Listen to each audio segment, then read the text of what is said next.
Hello, I'm Dave Bennet, and this is Coffee Chat. My guest today is Jason Young, the Superintendent of the beautiful Plains School Division, a school division in rural western Manitoba. Welcome, Jason. Thank you, pleasure. Well, COVID has been 5 months we're into COVID and the global pandemic. The Manitoba schools shut down back in March. Everybody was worried how that would happen, but with online and at home virtual instruction, we were able to get the students through to the end of the year. Those in grade 12 did graduate. A lot of work and effort was put in by teachers and parents and students and the administrations to make that happen. Congratulations to everybody that did do that and made it happen. We were very fortunate that COVID in Manitoba during that time was low, and we were hopeful that it would stay that way, but now it is certainly rising. Cases are rising with the opening up of the economy and the traveling of people. We have cases rising again. Schools are scheduled to open in September, and people are worried about that, of course. So I've asked Jason, the superintendent, to come and tell us what the plans are, get an update from the province and the school division. Maybe first, Jason, we'll start with the demographics of the school division. What do we have for schools and teachers and students and so on? Okay, yeah, beautiful Plains School Division really, for those that don't know, the division extends from the Spruce Woods Provincial Park in the south to about Riding Mountain in the north. And that's comprised of, last June we had just over 2,050 students. We employ about 250 employees, of which there's about 135 teachers, 65 educational assistants and secretarial staff, 22 regular bus routes, and about 20 custodial staff. So that's the bulk of our division.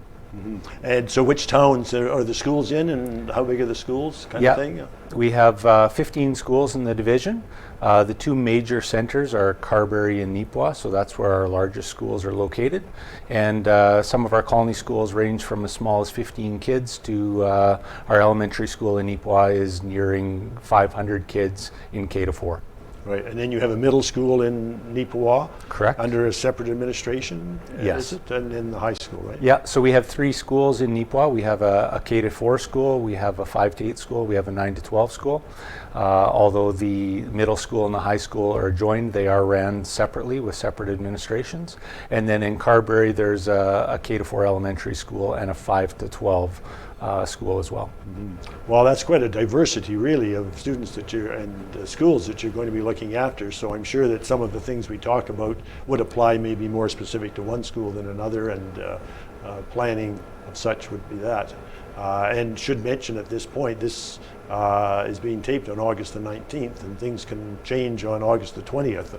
Things are moving fast, they're very fluid, and there'll be changes from what we talk about today, that's for sure. For sure. That's one thing the pandemic's made very clear, that we have to be agile and our plans need to be fluid, and what holds true today may not be the same tomorrow. So that's part of our planning. Well, that keeps us on our toes, I guess. That's it. Keeps us looking young, right? For sure. Yeah. Well, it does for you anyway. Okay, well now, the provincial department has come down with a directive of advice, I guess, to school boards, some indications that you need to follow, and others, I understand they've really left a lot of decision making to the school divisions. What is in that directive? Should it have been more precise? It's fairly wide open. Tell us about the directive, the key points, and so on. Yeah, so really there's been 2 key announcements over the past several weeks. The first one, welcoming our students back, restoring safe schools, came out at the end of July.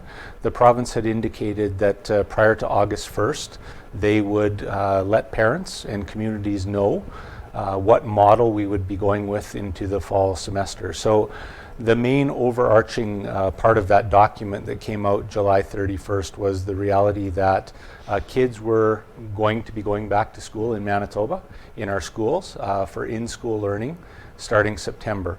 There was some other points that were part of that document. So for instance, kindergarten to grade 8 and our special needs students would be going back 5 days a week, full-time. Our students in our high schools in grade 9 to 12 would be coming back up to potentially full-time with a minimum of 2 days per cycle. So there was a little variation in that. And then that document also laid out a whole number of things about physical distancing, transportation, visitor access, screening. Like, there was a whole list of things that came out in that document, a lot of safety protocols that schools were expected to follow.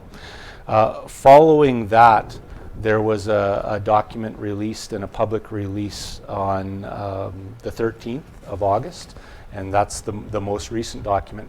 So really what that document was, it was a far more robust planning document to help school divisions and help the public understand what was happening. Really, it just expanded on the document that was published July 31st. The main difference, the main addition to the release on August 31st was around personal protective equipment, and more specifically around masks. And the change that came in on August 13th was that all students in grade 5 to 12, when riding a school bus, would be mandated to wear masks. All students in grade 5 to 12 that could not physically distance by 2 meters in school, there was a strong recommendation that they wear masks, and that students that were under grade 5 could also wear masks as well. So that was the main addition to the most recent document. Okay. So you brought the mask issue up, and that's certainly current, and people are worried and wondering about that and so on. So does that imply that a school can, in certain situations where the 2 meter distance is not possible, mandate or strongly request students to wear masks? They're all to have a mask there, are they? Yeah, so just some clarity around that. The wording that came out in the document was strongly recommend, with the exception of the bus, where it was mandated. Yeah. There was a parental FAQ document published that same day, and that was one of the exact questions in the document. Can school divisions mandate masks outside of the bus? And the response was no.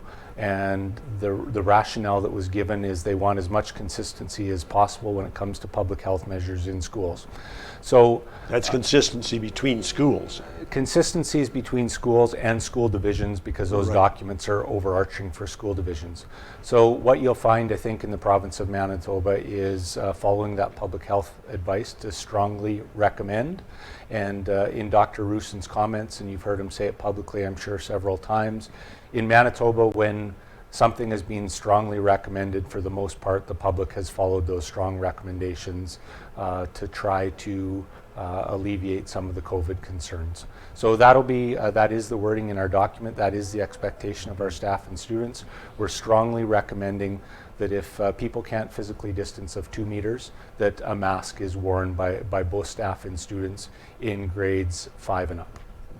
Okay, so if I came up to the school to do something or other, you probably would expect me to wear a mask when I came into the building. That would be our hope, for sure, that people would be wearing masks. So when it comes to students, we would encourage students to bring masks. And for those students that can't, forget them, don't have them, can't afford them, because there's an equity piece built into this, we will be providing masks at a school level for our staff and students as well.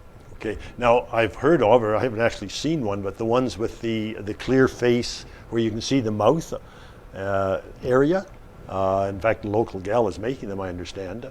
When I saw that, I just thought, well, isn't that a wonderful idea for those people who are a bit hard of hearing and have learned to lip read? And we all lip read. I found out I lip read now a little more than I used to, because as you get age, your hearing goes down. That they were just great. And then I got thinking, or even somebody commented to me, well, the smile is so important, to allay the fears of the students. I mean, that was one of the reasons that people gave, that they were reluctant to mandate or have people wear masks all the time. The kids would be scared, they couldn't see the teacher's face and so on. Are those type be available? Do you know much about that? Yeah, so all the provinces indicated to us right now, I'll back up a step. Before the province announced on August 13th this addition of personal protective equipment, some school divisions had already started to procure masks in the event that it went there. Mm-hmm. So our school division is one of those divisions. We had masks on order. So we are ready to start the school year. regardless of whether the province is able to get masks to us in a timely fashion. What the province has indicated to us now, Dave, to answer your question, is that they will be providing both medical and non-medical masks. We don't have the details yet as to what those masks will be. The indications we have initially, as early or as late as this morning, is that the original masks that we get will be disposable masks, but there's also lots of discussion about reusable masks as well. As far as masks that have clear shields so that we can see smiles and we can see students, we have no indications whether that'll be coming or not, but there are some areas in our system, for instance, speech and language pathologists, where kids are actually working on speech, where being able to see the mouth is critical.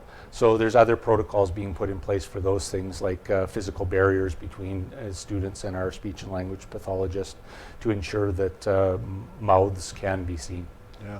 And as we said, the situation is very fluid, and as we get into the schools, people are going to come up with some really good ideas. I'm sure, you put a lot of people in a room, there's going to be some good ideas come forth, and there may be some excellent ideas that help the whole process.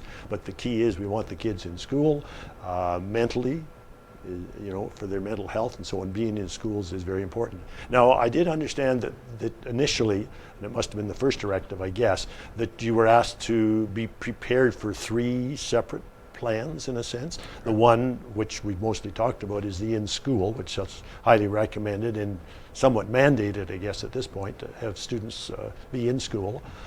There's the everybody at home model, which I guess really we had in April to June, other than a few kids, maybe special needs and so on, that were come to school, but it was an at-home model, and then a hybrid model in between. So have you been asked to have plans in all of those? And I take it you've spent, I guess, most of the time on the everybody in school model.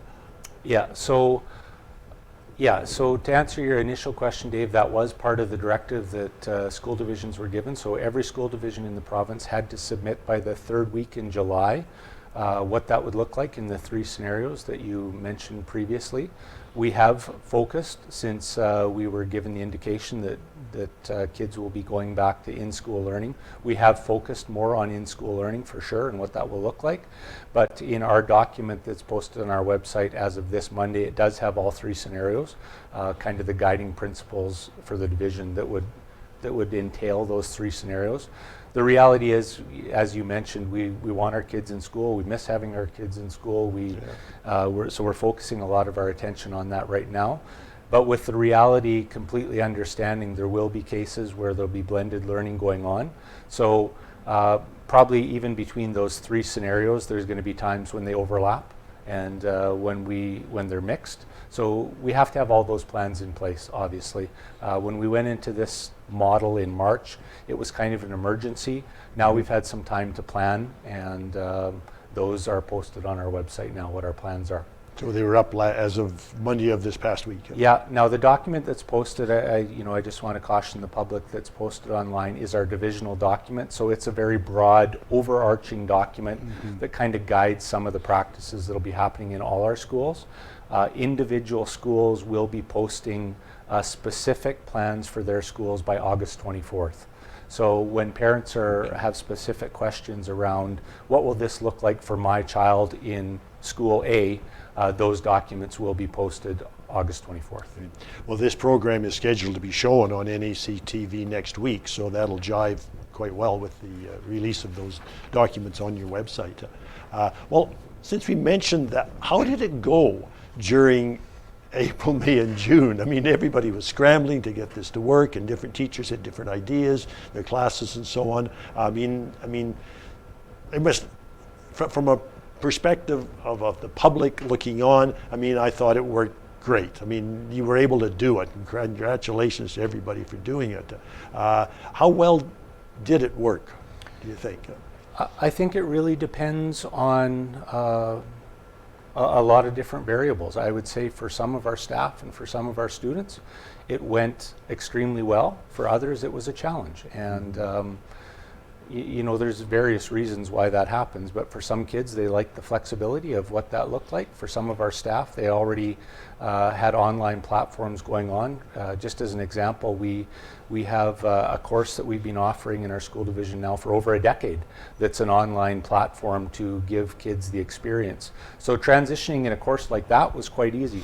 Transitioning in some of our courses that are more hands-on, you can think of our vocational programming as an example, Right. our music programs, our physical education programs, those are far more challenging. So I think our staff did an incredible job of making that transition literally in a week. And it continued to evolve as the year went on, as did our public. You know, I give a lot of credit to our parents, who this was thrust on them fairly quickly, and we had a great deal of support from our communities, as we usually do.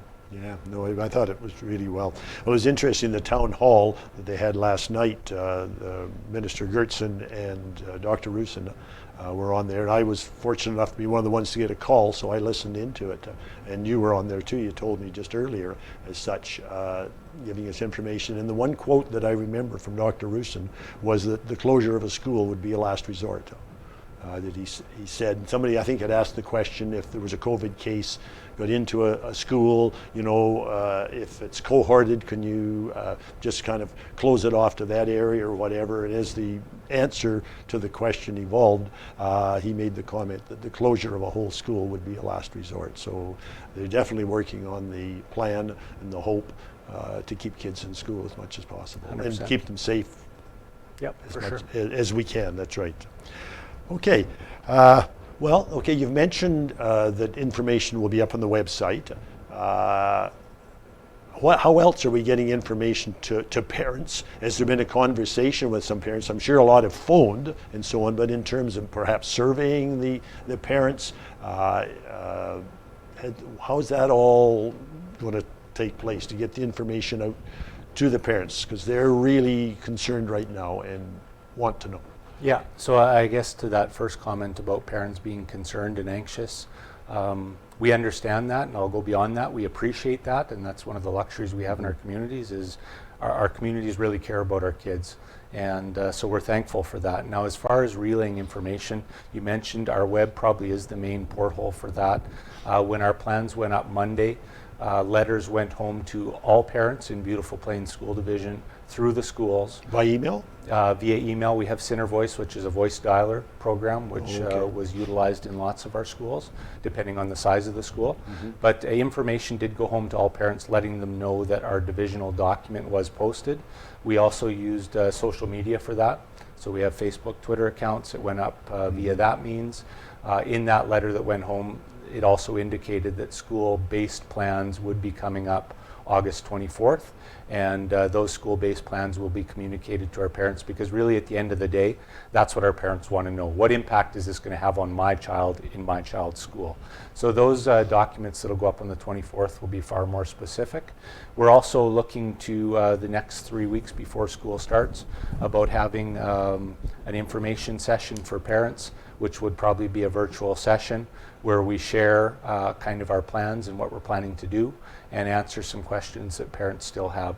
So communication continues to be something we work on and try to improve so that our parents do have the answers they're looking for. So what platform would you use to have that conversation? Like last night they used telephone, which I was talking to one teacher and they said, well, that's 90s technology. It worked fine. Yeah. I thought, what platform would you maybe use? Yeah, we haven't decided that. I think if I were to give an inkling of what I'm thinking right now, it would probably be something like Zoom. I think face-to-face, as much as face-to-face can occur, and I know it's virtual, that's important.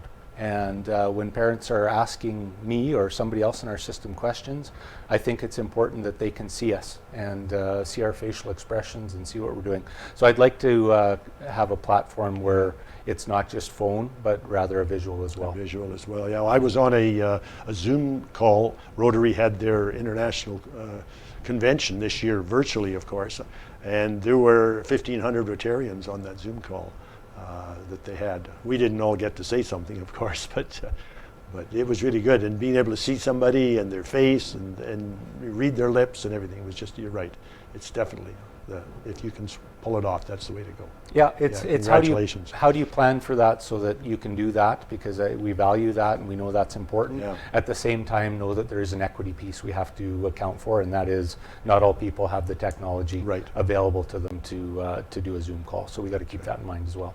So what about attendance options? Okay, now, can you find out how many kids are going to come to school, how many will keep them home at school? If somebody decides they don't want to send their child for school because they're afraid or there's compromising health issues or whatever, what support will they have at home? I'm thinking, let's say K to 8, because you're really only doing the in-school is the plan.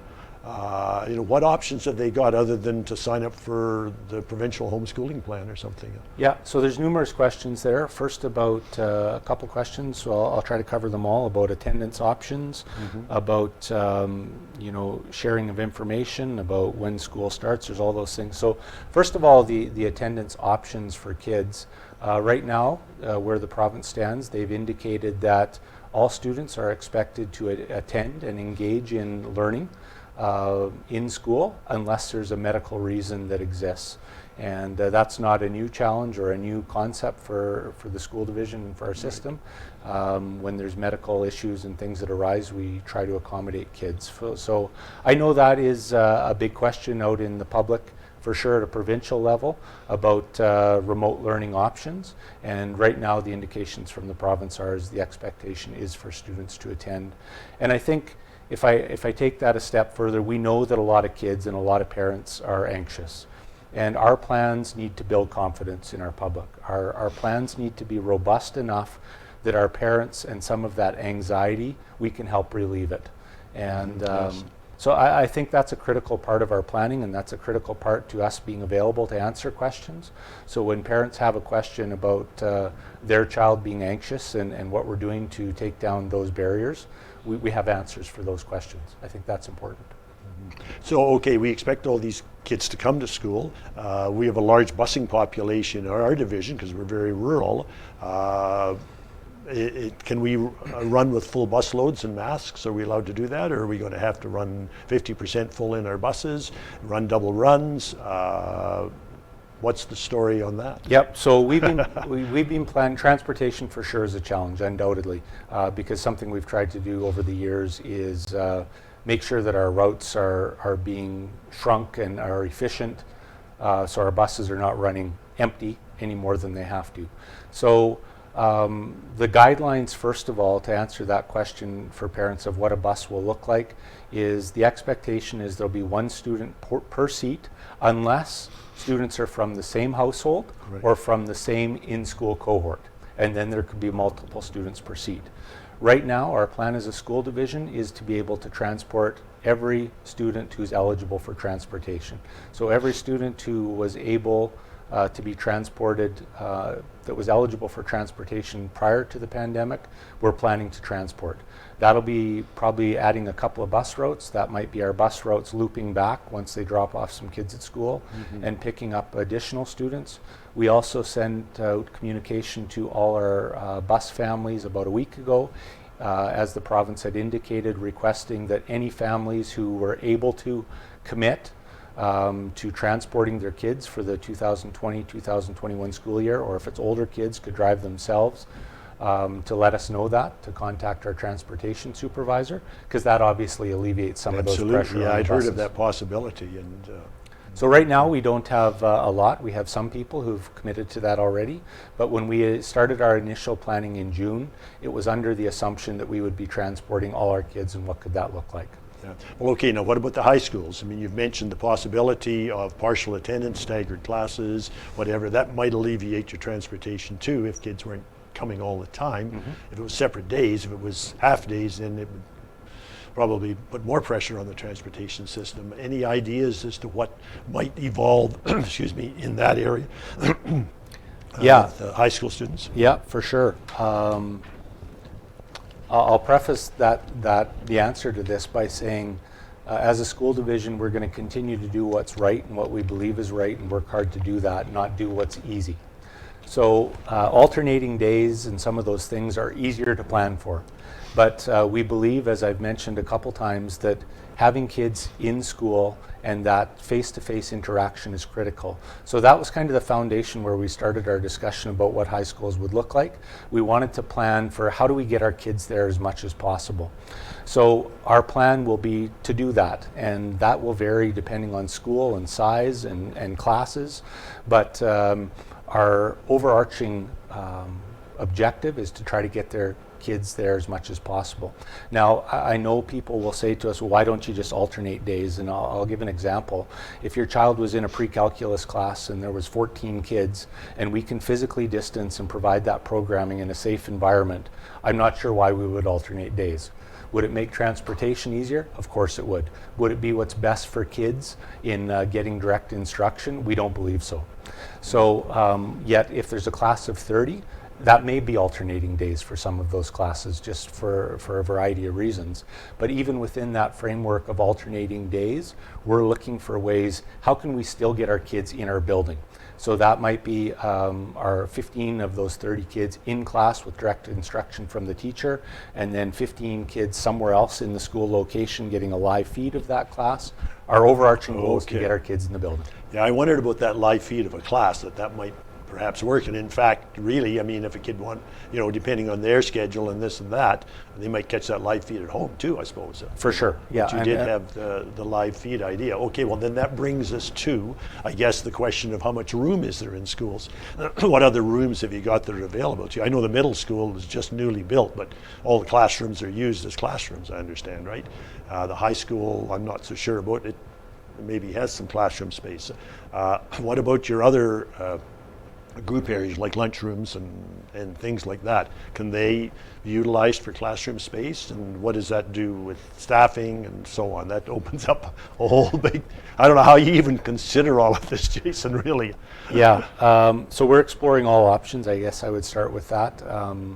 We're exploring all in-school options, which include some of our, which have typically been common spaces, NPR rooms, libraries, gymnasiums, multi-purpose rooms, the list goes on and on. Some of those bigger spaces where it's easier to physically distance.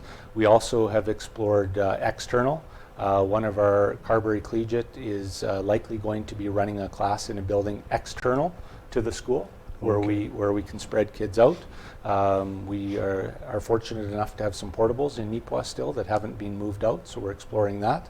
Right. We continue to look at outdoor spaces and how we can use those, recognizing that we are in Manitoba and that window to use outdoor spaces is limited. Well, I mean, heavens, we had recess outdoor every day when I was a kid, so you just dress up for it. And I mean, you couldn't do like academic instruction, but you can do other things outdoor, of course. So. Yeah, so we're exploring all those options, and there's no one solution to that. We'll be doing a wide variety of things to try to keep our kids safe and keep them in school as much as possible. Okay, great. You've used the word cohort, and I understand what a cohort is, but a lot of people maybe don't. Maybe explain what a cohort is and how that will be used to keep kids safe. Okay. Yeah, a cohort really, just kind of the definition or explanation of what it is keeping a group of kids together, a smaller group of kids together to limit contact. So they don't have as much contact, for sure physical contact with other kids in our system. So I think probably there's two main reasons that we would use cohorts in school. One, to limit contact, as I've mentioned, and two, as Dr. Roosen has indicated several times, it helps with contact tracing.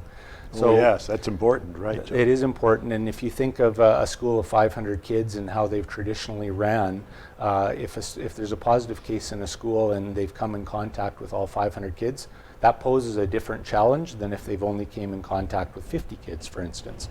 So that's what a cohort is, and that's kind of the purpose. I'll give two specific examples because I think that would help parents understand. Mm-hmm. There is a maximum size that cohorts can be in Manitoba, as outlined in the documents. That's 75. So 75? 75. That doesn't mean all 75 in one room all the time. No. So yeah, just so for clarity, that doesn't mean class sizes of 25. That means the group of kids that people can come in contact with, or cohorts can come in contact, the maximum would be 75. So if I were to use example of grade 1, where we might have 5 grade 1 classes in a school, those class sizes might be 20, and that would be considered a cohort. Those kids would be getting all their instruction. The vast majority of their day would be in that group of 20. Those 20 would never change throughout the whole school year, unless somebody new moved in or something like that. And then at something like recess, the grade 1As, the 1Bs, and the 1Cs, which would group together for a cohort to play at recess, would be 60 kids. So they'd be outside. The interaction would be for a shorter period of time, and then after recess they would go back to their smaller group. So that'd be an elementary example. A high school example might look similar, where our grade 9 students are into a cohort. They get all their core subjects, their math, their English, their social studies, their science as a group of 20, 25 kids, and then they go into a little bigger cohort for their elective courses to allow those electives to Okay, so still they happen. could be part of more than one cohort, You can be part of multiple cohorts. as long as, I guess, they were subsets of the big cohort. You Exactly. wouldn't want them, I'm part of the cohort A, B, and C, and you're part of A, B, and D, and that wouldn't work, right? That's right, and it can't change. On Monday it can't be you're part of cohort 1, and on Tuesday you're a totally different cohort. That kind of defeats the purpose. Yeah, exactly. Okay, well, we've covered a lot of ground here, Jason. That's great. But wondering about the teachers now. They're anxious too, of course, aren't they, about how things are going to go? And so what do you have planned for teacher training before the kids get there? Nick, what are the dates that the kids are actually going to start as well? Maybe they're after the teachers, are they? Yeah, so the kids will be starting September 8th, and I'll come back to the kids in a moment. Our teachers, the government has announced that our staff will be back September 2nd, 3rd, and 4th. And that really, what that was for is to train staff. Like, obviously there's a lot of procedures and protocols and things that our staff have been out of our buildings for the most part for a long time as well, since we went into remote learning. So our staff will be coming back 3 days earlier. We'll be going over safety protocols and practices and what that's going to look like in our school division. Our kids will be starting September 8th. And in our larger schools, our 3 Neepawa schools, for instance, there will be staggered entry for our kids over a couple days. And really, That staggered start time, you mean? no, staggered as in half our kids will come on the first day and half our kids will come on the second day. Okay. That'll be more specifically defined in those school documents that are out August 24th. But the reality is, for the same reason of bringing our staff back early, I think it's important we bring our kids back in smaller groups so that they can understand what this is going to look like. We give them the information they need before we get 500 kids into a building. The smaller the group allows us to socially distance, go over those protocols and practices with our kids, and it just allows for a safer start to our school year. So, okay, just the thought crossed my mind, what about substitutes? Are substitutes being asked to come for that training, or could they come for that training? And subs are going to be a bit of a problem, I think, because, I mean, if a teacher gets sick, we used to go to school and teach. You had a runny nose and a cough, you bucked it up and you went, but that's not going to be the case now, so we're going to need more subs. Can you touch on the area of subs for a bit? Yeah, so first of all, the first question around training. Our subs are more than welcome to come to those training things. We also need to make sure that our subs that can't come for training, that we brief them when they come into buildings that now look different and different protocols than they did before, so that'll be part of it. As far as the challenge around subs continue to be a challenge. They were a challenge pre-pandemic, and the pandemic is just going to simply amplify that challenge. That's something that provincially they're really looking at and working on, working with places like universities and education students and what that might look like, because we do know, to your point, Dave, that substitute and teachers that are absent because they are symptomatic will be a challenge for our system. That's right. So I had a teacher from a community college actually retiring and say, would I qualify to go be a sub? I think I could do that. Like, he doesn't have a provincial teaching certificate, I don't suppose, but you think the province might relax the rules a little bit, offer up permit teachers, I suppose, like we had in the old days, that kind of thing? Yeah, as recent as yesterday, the province has put a subcommittee together to look at the challenge around subs, and they're considering all these options. So that's going to be an ongoing thing that's looked at provincially and as well as in our own school division. Well, I think what the overall message that we're getting from you and from above that as well during this time is we want the kids in school mentally, health-wise, that's the best. We're going to do it the safest way we possibly can, and that's what we actually want to do.